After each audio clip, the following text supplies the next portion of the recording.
Era de noche y la chinita tenía miedo, miedo tenía de ver solita.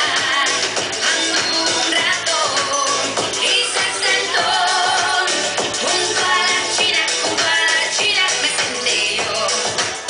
Junto a la china me senté yo. ¡Fuerza todos!